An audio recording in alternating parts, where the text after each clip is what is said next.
Once upon a time, in a quiet little town where life moved slowly, peacefully, lived a young woman named Elowen.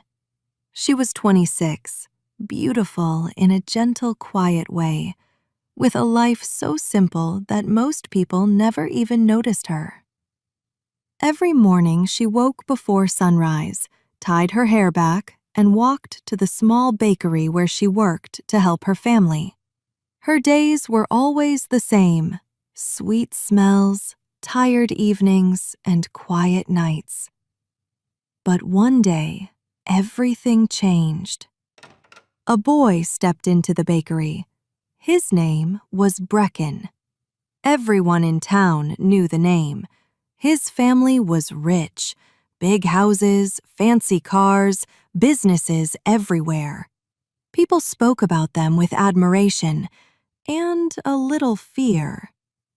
But Brecken didn't walk in with pride. He walked in alone, quietly, and asked for one cupcake. Then he came the next day, and the next. People whispered, "Why is Brecken going to that bakery? Is something wrong? Is he lost?" But Brecken wasn't lost. He had found something. Each day he asked Elowen simple questions. What do you enjoy? Do you read? What kind of music do you like? Elowen didn't understand. Why are you talking to me? She finally asked. Brecken smiled. Because you're not like other people. She didn't know what that meant, didn't know what he wanted. But 2 weeks later, Brecken said softly, I think I like you. Elowen froze. Rich boys don't fall for poor girls. It made no sense. But the next day, he said it again. I like you. A lot. And slowly, secretly, quietly, they began to fall for each other. They talked, they laughed, they shared stories.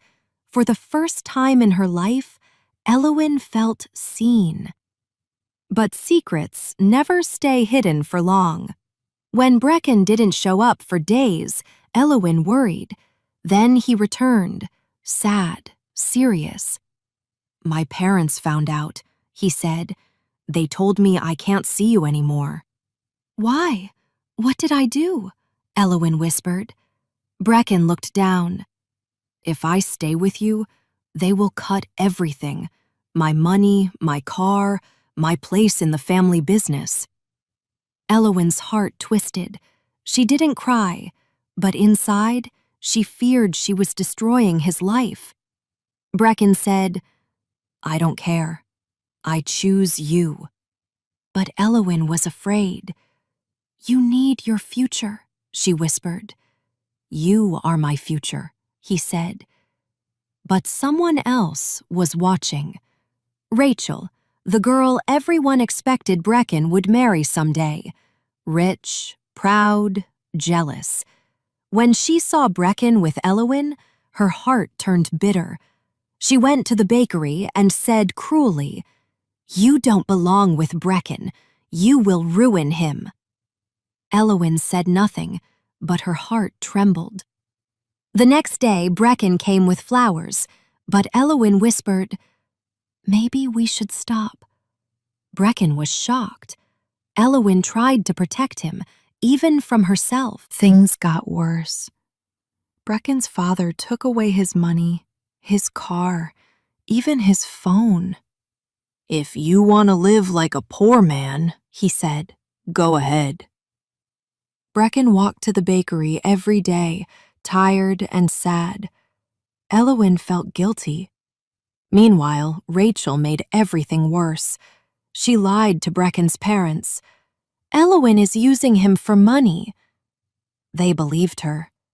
But Brecken never gave up. Still, Elowen was drowning in guilt. One night, she wrote a goodbye letter. I love you, but I must go. You have a future. I cannot ruin it. She left it at the bakery. Brecken found it the next morning. He said nothing, just walked out. That same day, Rachel's family held a huge party. She told her friends proudly, "Tonight, Brecken will be mine again." But Brecken didn't come. Instead, he walked to the bakery with Elowyn's letter in his hand. "You don't decide for me," he said gently. "I choose you. Not money, not parties, not lives." Hope returned to Elowyn's heart. At the party, everything fell apart. Brecken's mother found a voice message on Rachel's phone, proof of her lies. "I'll scare Elowyn so she leaves him," Rachel had said. "She's poor. She doesn't matter." Brecken's mother listened in silence. Then she told her husband, "We were wrong." The next morning, Brecken's mother went to the bakery. She placed Elowyn's goodbye letter on the table. "I know everything now," she said. "You tried to protect my son. You were honest. We judged you because you're poor, but you're rich in character." Elowyn was speechless. Rachel's lies spread through town like wildfire. People whispered. Rachel left the town within a week. 2 weeks later, Brecken's father called them. "When I was young, I loved a girl like you," he told Elowyn. "But my father stopped me. I won't make the same mistake with my son." He looked at Elowyn gently.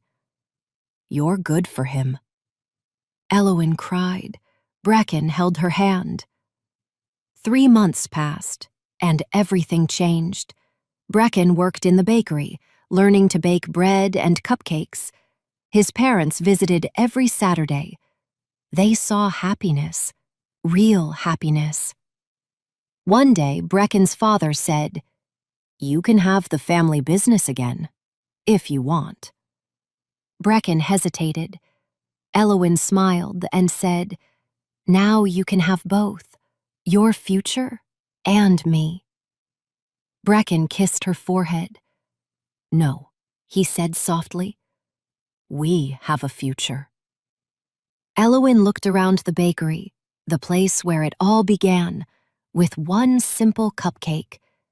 They didn't have a mansion, they didn't have expensive cars, but they had something money could never buy: love, trust, honesty, and a future they chose together.